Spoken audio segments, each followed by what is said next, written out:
25,000 हज यात्री करेंगे यात्रा। तो 25,000 हज यात्री इस बार यात्रा करते हुए दिखाई देंगे। लखनऊ से करीब 13,000 यात्री हज यात्रा के लिए रवाना होंगे। 21 मई को लखनऊ एयरपोर्ट से भरी जाएगी हज यात्रा के लिए पहली उड़ान।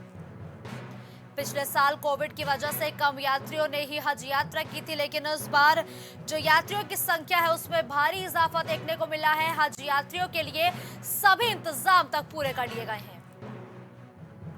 जिलाधिकारी ने हज हाउस पहुंचकर व्यवस्थाओं का जायजा भी लिया है। आपको बताते चले कि जिलाधिकारी ने हज हाउस पहुंचकर यात्रियों का जो व्यवस्थाएं है जायजा लिया है। तो वही हज हाउस में टीकाकरण की भी व्यवस्थाएं की गई हैं।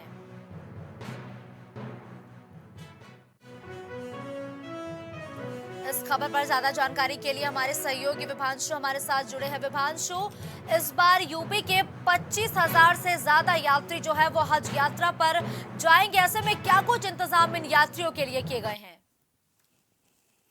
आपको बता दें कि यूपी से लगभग 25,000 हज यात्रियों को यात्रा करने का अवसर प्रदान किया जा रहा है उत्तर प्रदेश सरकार की द्वारा, जिसमें लखनऊ से तकरीबन 13,000 यात्री शामिल हैं। अगर बात की जाए तो पहली उड़ान 21 मई को जाएगी, जो 12 बजे से लखनऊ के अमौसी एयरपोर्ट से होगी। साथ ही साथ आपको बताएं कि इसमें यात्रियों के लिए विशेष सुविधा इसमें प्रदान की जा रही है सरकार की तरफ से पैकेज के तहत। जिसमें अगर बात की जाए तो कोविड-19 की वजह से यात्री कम हुए थे। साथ ही साथ आपको बताएं कि इस मामले को लेकर जिलाधिकारी लखनऊ समीक्षा कर रहे हैं, हज हाउस पहुंचकर व्यवस्थाओं को देख रहे हैं। आपको बताएं कि हज हाउस में टीकाकरण की व्यवस्था की गई है। साथ ही साथ जो हज यात्री हैं उनको रुकने के लिए एसी रूम का व्यवस्था किया गया है। तो इन सभी मुद्दों को जिलाधिकारी शिवपाल गंगवार मौके पर पहुंचकर ग्राउंड लेवल से चेक कर रहे हैं। और आने वाले दिनों में आपको बता दें कि कहीं ना कहीं जो हज यात्री एक लंबे अरसे के बाद एक भारी संख्या में जा रहे हैं हज यात्रा के लिए, उनके लिए सरकार पूरी व्यवस्था की है। और कोविड की वजह से कहीं ना कहीं हज यात्रियों की बिल्कुल, यानी कि विभांशु, हज यात्रियों के लिए जो व्यवस्थाएं है वो पूरी तरीके से दुरुस्त की गई है। आप आगे भी हमारे साथ बने रहेंगे।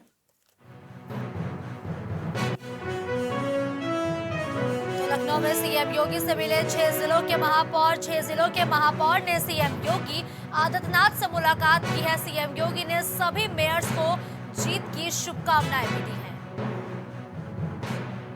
सभी जनप्रतिनिधियों से कई विषयों पर इस दौरान चर्चा भी की गई है। तो सीएम योगी आदित्यनाथ 6 मेयर से मुलाकात करते दिखाई दिए। कूड़ा प्रबंधन, अंडरग्राउंड कैबलिंग जैसे मुद्दों पर काम करने के सीएम योगी आदित्यनाथ ने दिशा निर्देश दिए हैं। वहीं पीएम मोदी के आत्मनिर्भर भारत के संकल्प को आगे बढ़ाने पर भी सभी मेयर्स चर्चा करते हुए दिखाई दिए। इस खबर पर ज्यादा जानकारी के लिए हमारे सहयोगी विभांशु हमारे साथ जुड़े हैं। विभांशु, सीएम योगी से आज 6 जिलों के महापौर ने मुलाकात की है। इस मुलाकात के दौरान किन किन से मुद्दों पर बात की गई और सीएम योगी आदित्यनाथ ने क्या कुछ दिशा निर्देश दिए? जी मुस्कान, अगर बात की जाए तो हाल ही में नगरीय निकाय चुनाव हुए हैं, जिसमें भारतीय जनता पार्टी उत्तर प्रदेश के 17 नगर निगम में कहीं ना कहीं अपनी भारतीय जनता पार्टी का जो झंडा है वो लहराते हुए और 17 नगर निगम को कब्जा किया। जिसके बाद आपको बता दें कि आज सुबह से के मुख्यमंत्री योगी आदित्यनाथ से मिलने 6 जिलों के महापौर मुख्यमंत्री आवास 5 कालिदास मार्ग पहुंचे। जिसके बाद आपको बताएं कि सबसे पहले मुख्यमंत्री ने सभी मेयरों को शुभकामना दी और साथ ही साथ जीत में उनके कहीं ना कहीं उनके जीत के लिए हौसला अफजाई किया। जिसके बाद आपको बताएं कि कई विषयों पे चर्चा की गई मुख्यमंत्री के द्वारा। अगर बात की जाए तो कूड़ा प्रबंधन, साथ ही साथ अंडरग्राउंड केबलिंग यानी कि जो तारों का जंजाल है उसको से निजात दिलाने के लिए अंडरग्राउंड केबलिंग और साथ ही साथ सॉलिड वेस्ट मैनेजमेंट, गीला कचरा सूखा कचरा को व्यवस्थित ढंग से रखने के लिए और अवैध पार्किंग स्टैंड को हटाकर वैकल्पिक व्यवस्था करने के निर्देश दिए हैं। बिल्कुल विभांशु, यानी कि तमाम दिशा निर्देश तो दे दिए गए हैं, लेकिन आज जिस तरीके से 6 मेयरों ने मुलाकात की है, ये कहाँ के मेयर हैं? जिस मुस्कान अगर बात की जाए तो इसमें 6 नगर निगम के मेयर रहे हैं। और बात करें तो सबसे पहले गोरखपुर के महापौर विजेता प्रत्याशी डॉक्टर मंगलेश श्रीवास्तव और साथ ही साथ आपको बता दें कि कानपुर के मेयर और अर्चना वर्मा जो कि शाहजहांपुर से चुनाव जीत कर आई हैं। और साथ ही अगर बात की जाए तो 6 ऐसे प्रदेश के मेयरों से मुलाकात किए हैं और मुलाकात के बाद जो निर्देश दिए उसे जल्द ही महापौर के जो जिम्मेदार हैं वो जमीन पर स्थापित करके मुख्यमंत्री के निर्देशों को बिल्कुल विभांशु, धन्यवाद इस खबर पर हमारे साथ जुड़ने के लिए।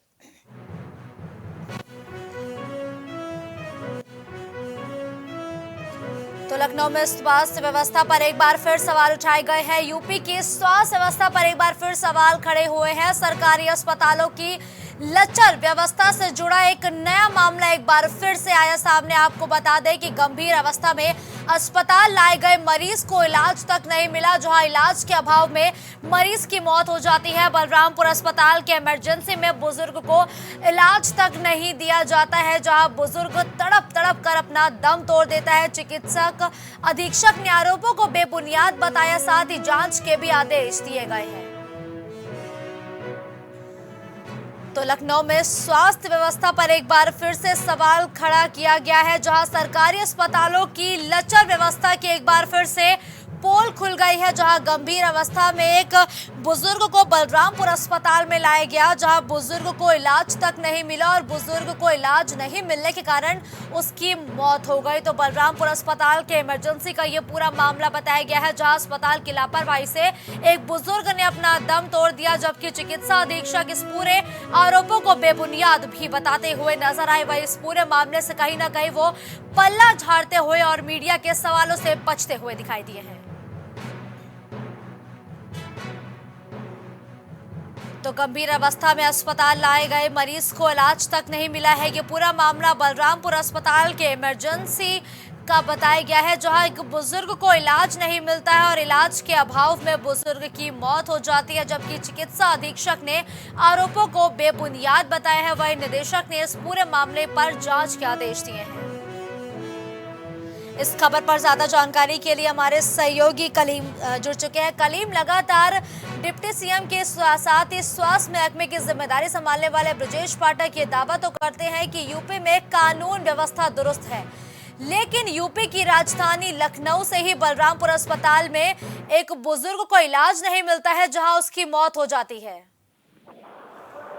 देखिए, जिस तरीके से जो हम बात कर रहे हैं डिप्टी सीएम, वो डिप्टी सीएम होने के साथ साथ वो स्वास्थ्य मंत्री भी हैं, तो जिसको लेकर ये लगातार निरीक्षण भी कर रहे थे और स्वास्थ्य व्यवस्था को चुस्त दुरुस्त करने के बड़े बड़े दावे किए जा रहे थे। लेकिन जो इसकी चुस्त दुरुस्त दावे की पोल खोलती हुई आज की जो तस्वीर सामने आई है, वो है राजधानी लखनऊ के बलरामपुर हॉस्पिटल। क्योंकि बलरामपुर हॉस्पिटल में लगातार डिप्टी सीएम जाते रहते हैं और लगातार उसका निरीक्षण करते भी रहते हैं। लेकिन इसी बीच जो बड़ी लचर व्यवस्था सामने आई, क्योंकि एक एम्बुलेंस पे तो जो है निगोहा से लाया गया था, गंभीर अवस्था में था, वो लगातार इमरजेंसी के चक्कर काटता रहा, लेकिन उसको वहां पर कोई भी इलाज नहीं मिला। जिसके बाद जो परिजन थे तो उसको एम्बुलेंस में लेकर के ही जैसे ही ट्रामा सेंटर के लिए निकले, तो तभी डालीगंज के बाद उसने अंतिम सांस ली और उसकी मौत हो गई। इस घटना के बाद से लगातार ये जो चर्चा का विषय बन गया और लोगों के बीच लचर व्यवस्था भी सामने आ गई।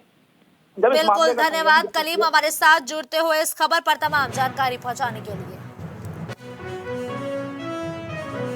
तो एम्बुलेंस में मरीज की मौत के मामले में एक्शन लिया गया है। तो एम्बुलेंस में मरीज की मौत के मामले में डिप्टी सीएम ब्रजेश पाठक ने एक्शन लिया है। डिप्टी सीएम ब्रजेश पाठक ने इस पूरे मामले का संज्ञान लेते हुए इस पूरे मामले को लेकर एक्शन लिया है। बलरामपुर अस्पताल के निदेशक को दिए जांच के आदेश। जांच की रिपोर्ट और स्पष्टीकरण 2 दिन में उपलब्ध कराने का भी आदेश दिया है। तो आपको बताते चले कि डिप्टी सीएम ब्रजेश पाठक ने बलरामपुर अस्पताल में हुए बुजुर्ग की मौत का संज्ञान लेते हुए एक्शन लिया है। तो वाराणसी में बहुचर्चित अवधेश राय हत्याकांड से जुड़ा मामला। अवधेश राय हत्याकांड से जुड़ी अपडेट लगातार अब तक पहुंचाते, जहां मामले पर आज कोर्ट में सुनवाई हुई है। कोर्ट में दोनों पक्षों की बहस अब पूरी हो चुकी है। तो आपको बताते चले कि कोर्ट में दोनों ही पक्षों ने अपनी दलीलें रखी हैं। विशेष न्यायाधीश एमपी एमएलए अवनीश गौतम की कोर्ट में यह सुनवाई हुई है, जहां दोनों ही पक्षों ने अपनी दलीलों को पेश किया। वीडियो कॉन्फ्रेंसिंग के जरिए मुख्तार अंसारी की पेशी भी हुई है। पूर्व विधायक अजय राय ने दर्ज कराई थी रिपोर्ट, जिस मामले को लेकर आज सुनवाई हो रही थी। तो वही मुख्तार अंसारी को वीडियो कॉन्फ्रेंसिंग के जरिए पेश किया गया था। 31 साल पुराने मामले पर कोर्ट में अब सुनवाई पूरी हो चुकी है। बहुचर्चित अवधेश राय हत्याकांड से जुड़े मामले पर अब सुनवाई पूरी हो चुकी है। इस खबर पर ज्यादा जानकारी के लिए हमारे सहयोगी कलीम हमारे साथ जुड़े हैं। कलीम, अवधेश हत्याकांड के मामले में सुनवाई पूरी हो चुकी है, क्या फैसला भी सुरक्षित रख लिया गया है? देखिए, जिस तरीके से जो 3 अगस्त 1991 में जो है अवधेश राय की गोली मारकर हत्या की गई थी, इस मामले में जिस तरीके से सुनवाई हुई है, तो आज वीडियो कॉन्फ्रेंसिंग के जरिए जो है वो मुख्तार अंसारी को भी पेश किया गया और इस मामले में जो केस दर्ज करवाया गया था, जो कि बताया जा रहा है कि मुख्तार अंसारी और पूर्व विधायक अब्दुल कलाम और कमलेश सिंह समेत कई लोग थे जिनको जो है नामजद किया गया था। इस मामले में सुनवाई भी चल रही थी, लेकिन जिस तरीके से अब इस मामले की बहस भी पूरी हो गई और जो गवाह थे उनके बयान भी दर्ज हो गए हैं, वो कर लिए गए। इसके साथ जो फैसला है वो सुरक्षित रख लिया गया और इसका फैसला 22 मई को सुनाया जाना है, क्योंकि 22 मई को जो फैसला आएगा वो इस मामले में एक अहम फैसला होगा, क्योंकि ये बहुत चर्चित हत्याकांड था और 31 साल बाद जिस तरीके से इस मामले में सुनवाई अब पूरी हुई है, तो सुनवाई होने के बाद कहा जा सकता है कि अब इसमें जिस तरीके से 22 मई को तारीख रखी गई है कि उस दिन पूरा इसका फैसला सुनाएगा, लेकिन इस फैसले में कौन बरी होगा, कौन दोषी होगा, इस पर सभी की निगाहें बनी रहेंगी। लेकिन कहा जा सकता है कि एक अहम फैसला भी 22 मई को कहा जा सकता है। फिलहाल इसमें जो है ये भी कहा जा रहा है कि मुख्तार अंसारी की भी मुश्किलें बढ़ सकती हैं, क्योंकि इस हत्याकांड के साथ साथ जैसे आप पुराने हत्याकांड में लेंगे, क्योंकि इससे पहले भी जो एक हत्याकांड के मामले में मुख्तार अंसारी जो है आरोपी थे, लेकिन उसमें दोष मुक्त हो गए। लेकिन एक मामले में जिस तरीके से अभी आपने जिक्र किया कि इस पूरे मामले पर फैसला 22 तारीख को आएगा, तो क्या उस दौरान मुख्तार अंसारी कोर्ट में पेश होंगे या फिर वीडियो कॉन्फ्रेंसिंग के जरिए ही उन्हें फैसला सुनाया जाएगा? देखिए, फिलहाल तो जिस तरीके से आज उनकी वीडियो कॉन्फ्रेंसिंग के जरिए जो है पेशी हुई है, क्योंकि वो बांदा जेल में बंद है, लेकिन कहा यह भी जा रहा है कि हो सकता हो उस 22 मई को मुख्तार अंसारी को वाराणसी की एमपी एमएलए कोर्ट में पेश भी किया जा सकता है। बिल्कुल बिल्कुल, धन्यवाद कलीम इस खबर पर हमारे साथ जुड़ते हुए दर्शकों तक तमाम जानकारी पहुंचाने के लिए। तो लखनऊ में बंदूक उठा गोली चला गाने पर हुआ असलाहे का प्रदर्शन। तो लखनऊ में एक बार फिर से असलाहे का प्रदर्शन किया गया है। गाने के बीच लगे ठुमकों के दौरान हर्ष फायरिंग भी की गई है। हर्ष फायरिंग का वीडियो भी अब सोशल मीडिया पर वायरल हुआ है, जहां बंदूक को हाथों में लेकर जो युवक है वो गोलियां बरसाते हुए दिखाई दिए हैं, हर्ष फायरिंग करते हुए दिखाई दिए हैं। तो वही बंदूक उठा गोली चला गाने पर असलाहे का प्रदर्शन किया गया है।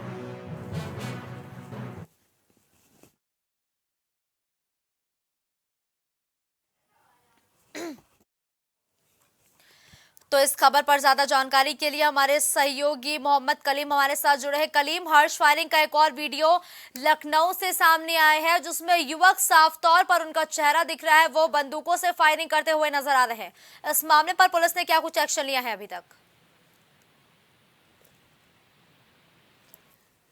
ठीक है, तो हम कलीम से दोबारा संपर्क स्थापित करने का प्रयास करेंगे। आपको बताते चले कि लखनऊ में हर्ष फायरिंग का वीडियो आया सामने। तो लखनऊ में एसएचओ बीपीडी किए गए लाइन हाजिर। एसएचओ बीपीडी को एक बार लाइन हाजिर किया गया है। इंस्पेक्टर विनय कुमार सरोज ने लाइन हाजिर किया है।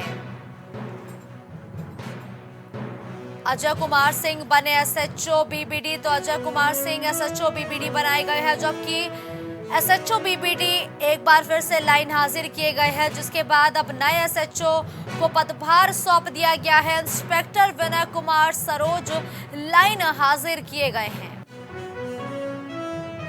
लखनऊ में 11,000 विद्युत लाइन की चपेट में आया डंपर। तो विद्युत लाइन की चपेट में एक डंपर आ गया है। 11,000 विद्युत लाइन की चपेट में ये डंपर आया है। विद्युत लाइन की चपेट में आते ही धू धू कर ये डंपर जो है वो जलता हुआ दिखाई दिया। तो आग लगते ही ड्राइवर और खलासी ने डंपर से कूदकर बमुश्किल अपनी जान बचाई है। सूचना पर पहुंचे पुलिस ने राहगीरों की मदद से आग पर काबू पा लिया है। तो आपको बताते चले कि विद्युत लाइन की चपेट में आने से ये डंपर जो है ये धू धू कर जलता हुआ दिखाई दिया। थाना कुर्सी क्षेत्र के अंतर्गत द्वारिका के पास का ये पूरा मामला बताया गया है। तो लखनऊ में हज यात्रियों के लिए की गई व्यवस्थाओं का लिया गया जायजा। हज यात्रियों के लिए की गई व्यवस्थाओं का जायजा लिया है। डीएम सूर्यपाल गंगवार पहुंचे सरोजनी नगर स्थित हज हाउस।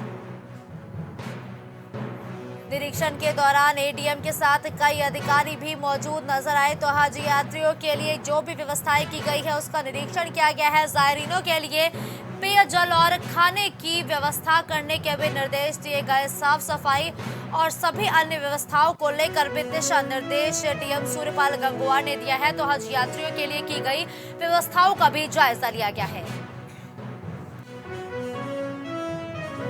तो एलडीए में तैनात अवर अभियंता का वीडियो आया सामने। एलडीए में तैनात अवर अभियंता का ये वीडियो है, जो अवर अभियंता का पैसे लेते हुए ये वीडियो अब सामने आए हैं। दशकों पुराने मकान की मरम्मत के एवज में ले रहे थे रिश्वत।